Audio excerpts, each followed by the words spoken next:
Welcome back to GSL Code A, our final match of the morning cast. Of course, there is another cast tonight with Wolf and I, so make sure you tune into that as well. No sleep for you. No, not for me either, man. StarCraft fans may not sleep during the on-season. Just doesn't happen. It's all right. You have basically December and part of January to sleep. Yeah, sleep a lot. That's like where you're hibernate, actually. Yeah. Here we go, Wolf. First map, Way Station. Thank God I don't get to see this map enough at all. Yeah, it's the map that seems everybody likes the least out of the new maps. Well, it's weird. You know, I talked to you about this, I think. I can't remember who I was talking to about this on air, but I feel like the map is just like, how can you pick this map? Because you don't, there's like nothing for sure about it. It's two different maps in a map, and you're going to spawn it randomly. It's like being like, well, I multiple strats. There's like two different maps in a map. Yeah, so it's like I pick a coin flip here, and if the build that I prepared is, if it's the map that I was thinking it's going to be, my build I prepared works. If it's not, then I think you have to have something planned for both. If you're going to like actually like the map and actually pick it, you have to have two different strategies prepared, which doesn't even really make sense. Because why don't you just pick a map where you have one? That's why I wish this map was actually in Pro League. You can't be as good at two strategies as you are at one. It's true. I wish this map was in Pro League, because then we'd see force best of ones on it, and that's like how the map I think should be in a pool. Whereas like in this case, like no one's ever going to pick it. The only time we ever see it is when it happens to be the first map where there's no pick. And I mean, I don't think anyone's ever picked it. I thought people would start picking it if they wanted to do like an aggressive build and they're like desperate, you know, like, oh, I can't beat them straight up. I hope we get close spawns on Way Station and then I can do something. But we just like don't see even Terran players pick it against Zergs to like try to do something funny. Like it just doesn't. Oh, we saw it pick that one time, right, by Journey, if I recall correctly. Yeah, and then he got the long ones anyways. And it didn't matter. His Proxy Reaper didn't do. He lost it. It was like, oh, sadness. Yeah, that's rough, man. Well, that shows you if you pick that map, you run that risk. So it's a weird one. I'm excited to see a PVZ here, though. By the way, Rogue just went to the bathroom, and why didn't he do that during the break? Sometimes you just got to go when you got to go. Look, I'm standing up for him on this because while as a caster it can be a bit annoying because you're like, oh, we were getting ready to start the game. We were all excited. Here we are again talking. Well, I'm just like, well, I mean, not only did he had that time, like he also had a whole best of 3. Yes, but some people, like, their bowel movements are on, like, a clock. Like, 20 minutes after I eat, well, I need to go to the bathroom. All right. Maybe Savage is like that as well. Well, here we go. That was a funny intro, but we're in it. Up here at the top right, we are close spawns on Way Station. The blue Protoss is... Stats.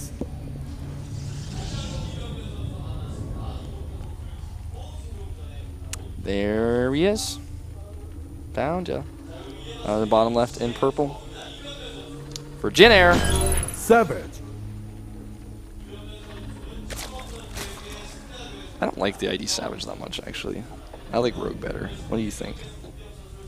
I don't like the ID Rogue for him.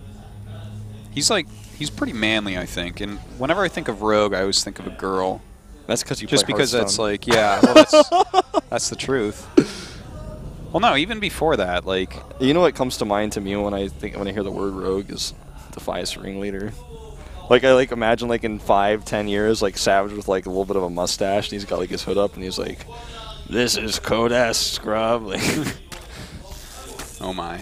Well, he's actually, I think, he's got a second probe coming out. He's gonna be fine, but it's really annoying. Yeah, quite a quick drone scout here, messing him up a bit. Definitely annoying. There's no question about that. Oh my god. The drone should go home. This is where you go home, you feel really great about it. Yeah. That's like the Rocky theme is playing for that drone right now. Yeah. Because he's the best around, Wolf, and nobody is going to keep him down. Yeah? Is that so? That's so. As you saw, 2 probes on 1 drone.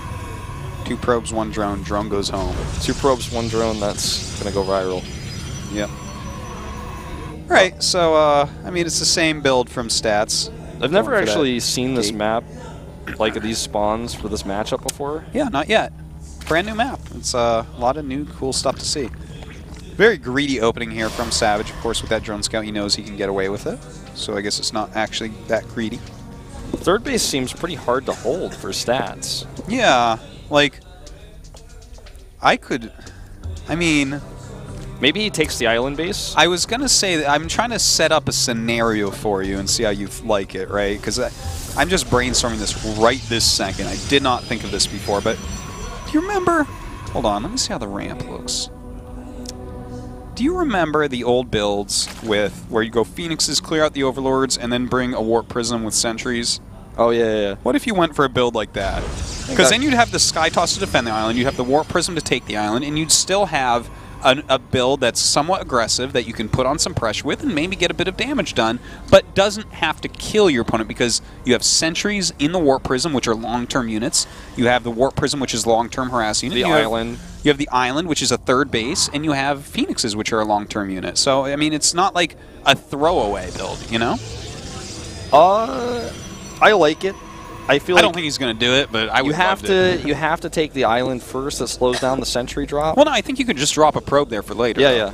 You just like on this map because the island is so close. All you have to do is kind of like pop the warp prism over. He's going to make a little stop off before he goes. Yeah, and it does slow it a bit. And the thing is, the map is shaped in such a way that it's not necessarily the best build, but we have already seen that island bases can be viable in this matchup, though. I don't think we're going to see it because it's probably not something he has prepared or planned. Probably not, but let's see. I mean, he's making a Sentry, he's making a Stargate, and he's getting the 2 gases at his natural. He could be planning something like that. Yeah, I guess it's true. I mean, it's going to need a robotics, but can add that a bit later. He doesn't want to rush that out right now. Thing is, even if he makes, like, he's going to make a robotics, I would say. I'd be very surprised if he doesn't make robotics somewhat soon here. That is like I mean, you're not going to just go into 4 gates, right? Right, of course. Hey, there's the robotics. There it is. Hey, we're getting closer to my strat. It's happening. Maybe. Could be. It's a good location to put it. Possibly, for all perhaps. sorts of reasons. Yeah. Possibly, maybe, probably. Definitely, absolutely a chance. All right. So Phoenix is going to start clearing out these Overlords. Of course, the map is so big, sometimes it's even hard to find the Overlords. We do have a Forge on the way for some upgrades. In the meantime, Savage not taking any gases yet. You should be taking them about now. This is actually getting pretty late on the gases. There they are, 4 of them at once. When you see them this late, that's not uncommon. Clears out the Overlords above the island. This is actually... well, I mean, I guess this is not obvious that he's going to take the island. Oh my god, Warp Prism. Artosis. We're getting closer, Wolf. Whoa, the thing is, I don't think he's going to go for the Sentry drop, but I would fly the Warp Prism over maybe to do some harassment. The only reason you wouldn't do harassment immediately is because it tells him that you probably took the island. Also, I think this is good for this situation because he knows he's not going to need the sentries to defend anything right away right now. Like, he's able to identify that. Now, what do you think of this Immortal, though? He might actually just be like Immortal push because these positions are really close, and his creeps takes a long time to get that third base. He opened Phoenixes. Phoenixes into an Immortal push? The last thing Rogue would expect. Yeah. And that's do you know why that's the last thing he would expect? Because he saw Phoenixes? Yes, certainly. And I mean, of course, because that is a really weird idea. 4 gates, man. He's doing it. Second Immortal. No island, obviously, with this build. He doesn't want to sink those minerals in. He's actually done a lot of damage with these Phoenixes, and right now Savage is droning like a madman, and that's going to potentially cost him here. He's going to lose another Overlord here, actually, as well. Well, he's up to 68 drones, and normally against Immortal push, if you go like over 62, you'd be dead, but this is a push that also has Phoenixes at the beginning of it. So it's not exactly the same, right? It's like a bit slower than a regular Immortal push, but he's starting an Infestation Pit, which is exactly not what he needs. He's getting 2 more drones. He's going up to 73. He's already lost some. Doesn't really have any idea of what's going on here. Yeah, all the Overlords are dead. There's no way for him to find out what's going on. An Overseer, is that an Overseer right there at the I think it's a Zergling, actually. Okay, because pretty sure. He has nothing to scout this at all. Yeah, the Zergling in front is going to be the best he can do. I think he saw it. Well, he saw Army moving out. I don't know 100% that he saw the Warp Prism, because the Warp Prism went over the other area, but we didn't quite catch it, so... He is making units. Either way, you're going to start making a bunch of units, and now he knows for sure, of course, because the Zergling did have that Watchtower. He doesn't have a pylon, though, and Oh, God, he's going to make Swarm Hosts here. I think that's a poor assessment. Well, if he holds, he crushes. But if he doesn't hold, then he loses the game. Well, that is an all-in, right? So here we go. By stats, starting to warp in a ton of units here. A good time warp does go down. Keeps the army back here of Savage. What is this? He's going to try to kill the Warp Prism with Spore Crawlers? Yes, this is awesome. And he does burrow them, and suddenly they do start shooting off like the machine guns that they are. And in fact, he gets the Observer. This is going to make the Swarm Host way stronger. Oh my god, what an incredible idea here. Now, he's still losing a lot of roaches, and this base is certainly forfeit, I would say. The drones here will escape, despite that weird time warp that we saw earlier on those Spore Crawlers. Does get through with that. Oh, he picks up one of these before it actually gets under all the way, so that's a little bit painful. Killing everything off right now. You know, I think he might still barely hold, and he hasn't killed that hatchery. Maybe, drones are going to fight. Yeah, the drones fighting, though, can be a bit scary. We do have some roaches coming in for a flank, but more units being warped in at the moment here. The Observer is rallied over here on the way to help out as well, but I think Stats may have just a little bit too much here. He's going to kill the last of these two queens.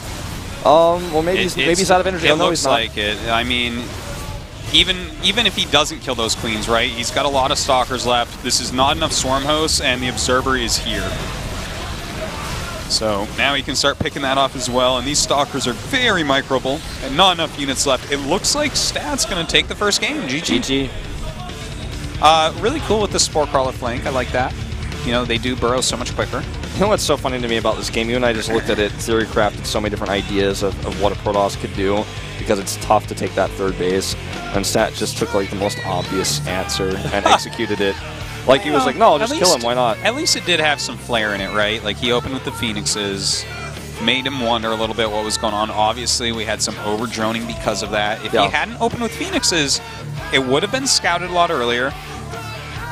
Maybe not. Maybe it wouldn't have worked. What do you think about the Swarm Hosts? I mean, the Spore Crawler was pretty sexy, that move.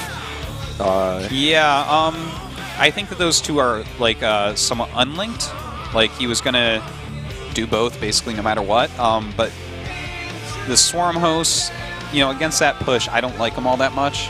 They come out a little bit slow. Like, he had gotten a giant economy and he wanted to go for that, maybe because it was the short version of the map and he could push across it pretty quickly with them, but you know, I think obviously that's not the choice if he knows the build that's coming at him. I think you're right. No, Overgrowth is the map. Surprise, surprise. As you might have expected, again here, the Zerg versus Protoss, Savage's pick. Stats is looking pretty solid in this matchup, man. Yeah, he's looking really good. And again, I think that he had a good set earlier against Savage. He was just a little bit off on some of the precise movements, the hold position of a Zella and the force fields. Question for you, Tosis. Is he going to do the same build? Is he going to do Oracles into Void Rays, or is he going to change it up? I would say Oracles into Void Rays, actually. He's pretty good at it. Oracle into Void Rays. I think he played it. He played it well. I think he's practiced it a lot.